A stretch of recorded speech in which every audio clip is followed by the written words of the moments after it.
दोस्तों, आज के इस वीडियो में फिलाटेक्स फैशन सेल एनालिसिस के बारे में बात करेंगे। 7 महत्वपूर्ण फैक्टर से जानेंगे कि ये स्टॉक में कितनी वीकनेस है और कितनी स्ट्रेंथ है। तो दोस्तों, यहाँ पे 7 महत्वपूर्ण फैक्टर से ये तय होता है कि जो स्टॉक में आपने बाय किया है वो स्टॉक आगे जाके आपको पैसा कमा के देगा या फिर आपके पैसे डुबा के देगा। तो हमने पिछले एक साल में काफी सारे फंडामेंटल एनालिसिस किए इसी 7 फैक्टर से, जो आप हमारे चैनल में जाके देख सकते हैं।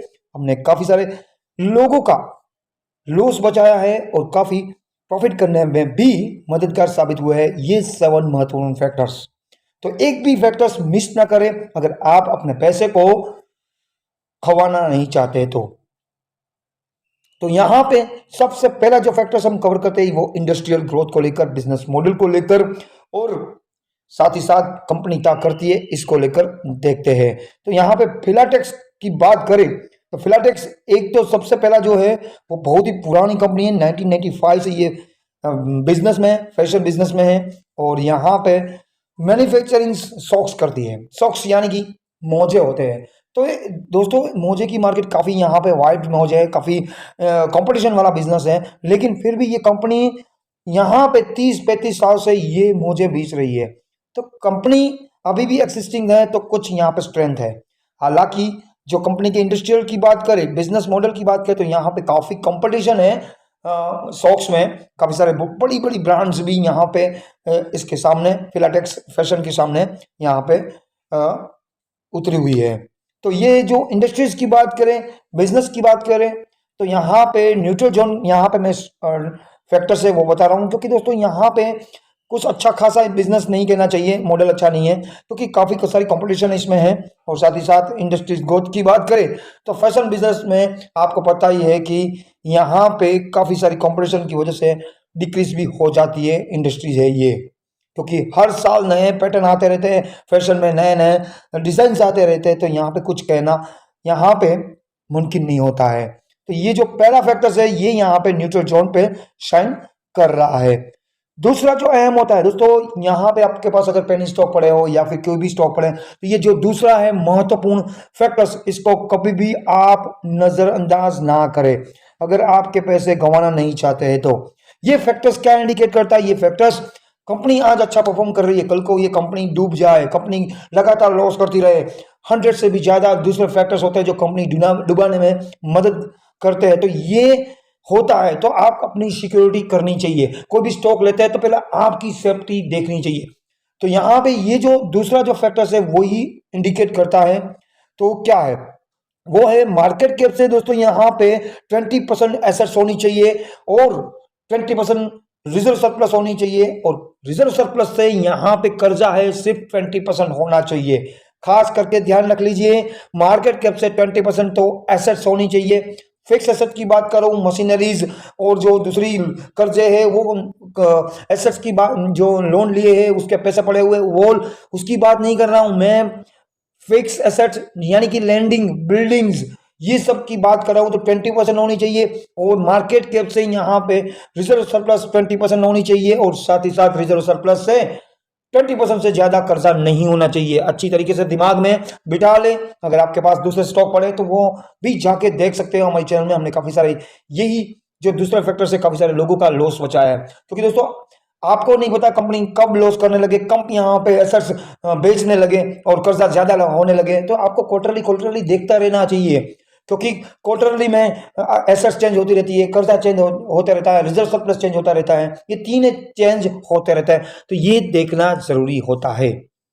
अब बात करते हैं दोस्तों यहाँ पे मार्केट कैप से एसेट्स कितनी है। तो एसेट्स की बात करें तो एसेट्स आप देखें 200 मार्केट कैप है, तो उसके सामने यहाँ पे एसेट्स जो है वो 291 है। तो काफी बढ़िया यहाँ पे कंपनी के पास एसेट है। चलिए, टोटल एसेट तो है, लेकिन टोटल एसेट्स के साथ साथ फिक्स एसेट कितनी है? फिक्स एसेट सिर्फ 1 करोड़ की है। तो यहाँ पे कंपनी के पास जो लैंड और बिल्डिंग्स हैं वो सिर्फ यहाँ पे 1 करोड़ की है। तो यहाँ पे ये दिक्कत हो सकती है। तो दो उधर एसेट्स होती है, उसमें क्या सबसे ज्यादा है? वो है ट्रेड रिसीवेबल। 178 करोड़ जो है वो उधारी पे माल दिया है, वो कंपनी को लेना है। तो ये एसेट्स में गिना जाता है। तो ये देखना जरूरी होता है कि जो भी कंपनी बिजनेस कर रही है वो उधारी पे दे रही है तो उसके पैसे लेने होते हैं, तो लेने होते हैं वो पैसे यहाँ पे अदर एसेट्स में इंडिकेट होते हैं। तो यहाँ पे ये दिक्कत की बात हो सकती है कि मार्केट कैप से यहाँ पे ट्रेड रिसीवेबल है। अब दोस्तों समझ लीजिए, मैं एग्जांपल देता हूँ, 250 करोड़ की यहाँ पे मार्केट कैप है और मौजूदा यहाँ पे जो अदर एसेट्स में से 178 करोड़ तो यहाँ पे पैसे लेने हैं, जो भी बाकी पे माल दिया है कंपनी ने उसका।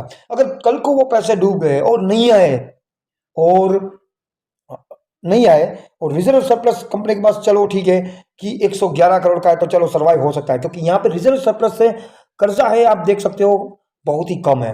तो अच्छी बात ये है कि कर्जा कंपनी के पास ज्यादा नहीं है, लेकिन लेकिन अगर यहाँ पे ट्रेड रिसीवेबल 176 करोड़ था और रिजर्व सरप्लस यहाँ पे नहीं होता और कर्जा ज्यादा होता तो यहाँ पे दिक्कत आ सकती है।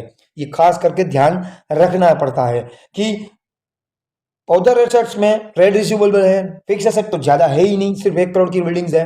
तो यहाँ पे अगर कल को कंपनी ज्यादातर लॉस कर दे रहे और कंपनी डिफॉल्ट हो जाए, दिवालिया हो जाए, तो क्या बेचेंगी? ट्रेड तो रिसीवेबल है, एसेट्स तो है नहीं, सिर्फ 1 करोड़ की बिल्डिंग्स है। यहाँ पे जो फिक्स एसेट है वो बहुत ही अहम होता है, वो नींव होता है, वो स्ट्रेंथ मजबूत करता है स्टॉक का कि यहाँ पे, और साथ ही साथ इन्वेस्टरों का भी स्ट्रेंथ, यहाँ पे सेफ्टी ज्यादा रहता है। तो ये ध्यान रखना चाहिए। समझ में नहीं आया तो फिर से मैं बता दूंगा कि मार्केट कैप से यहाँ पे 20% फिक्स एसेट्स होनी चाहिए, अदर एसेट्स नहीं गिनी जाती है, क्योंकि अदर एसेट्स में क्या होता है, ये ट्रेड रिसीवेबल होते हैं, मशीनरीज होती है, दूसरा यहाँ पे जो लोन होते हैं वो भी दिखाई देते हैं। तो ये नहीं, फिक्स एसेट यानी कि लैंड बिल्डिंग्स होनी चाहिए, साथ ही साथ रिजर्व सरप्लस भी होना चाहिए और रिजर्व सरप्लस से सिर्फ 20% ही कर्जा होना चाहिए।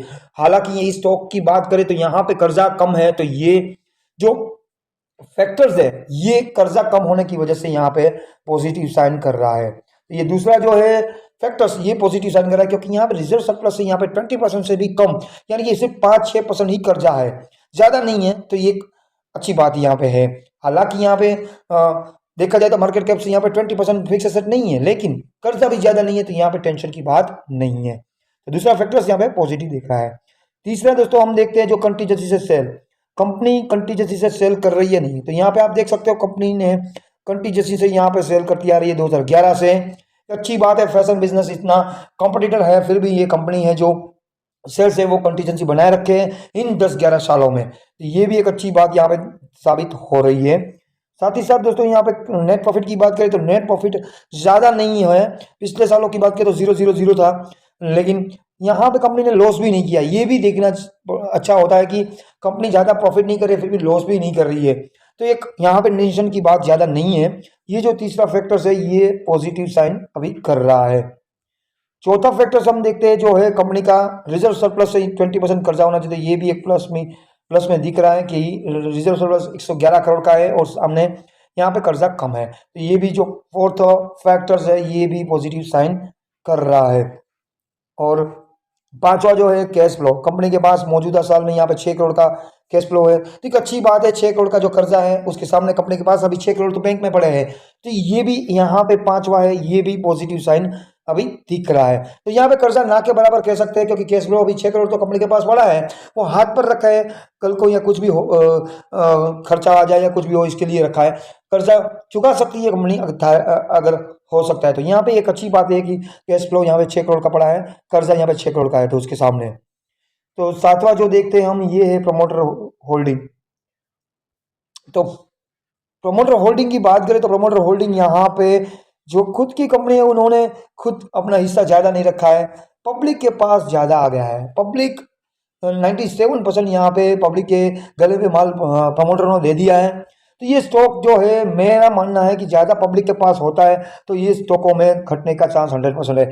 तो मैं नया इन्वेस्टमेंट करने की सलाह नहीं दूंगा स्टॉक से।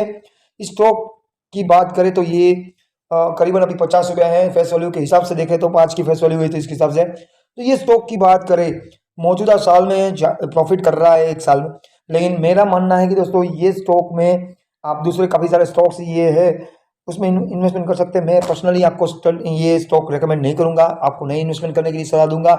ये स्टॉक की बात करें तो करंट प्राइस 24 है, ये स्टॉक 4 रुपये से बढ़ा है। तो यहाँ पे ये स्टॉक में नया इन्वेस्टमेंट करने की सलाह देगा। अगर प्रॉफिट मिलता है तो 100% निकल कर दूसरे काफ़ी सिमिलर कंपनीज है जिसके 7 फैक्टर्स बढ़िया होता है, फंडामेंटल अच्छा हो, 20% यहाँ पे मार्केट कैप से फिक्स एसेट होनी चाहिए, ऐसे स्टॉक आपको मिल जाएंगे काफी सारे मार्केट में, उसमें आप कन्वर्ट हो सकते हैं। तो उम्मीद करता हूँ ये वीडियो पसंद आया तो लाइक और सब्सक्राइब जरूर करें। मिलते हैं अगले वीडियो में। धन्यवाद।